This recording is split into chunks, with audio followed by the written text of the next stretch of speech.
In this video, you will learn how to add Vanilla Visa card to PayPal. First, log into PayPal and open the PayPal website or app, then log into the account using your credentials.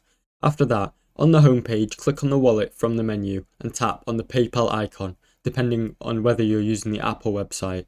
Then, you can add a card. On the website, look for the link a card option, or on the wallet option, click on it. In the app, tap on the link payment, then select link a card. Now, fill in the details of your Vanilla Visa card, including your card number, expiration date, and CVV code. Make sure the address you have entered matches the one with the allocated card.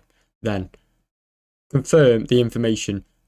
Click Add or Link Card to save it to your PayPal.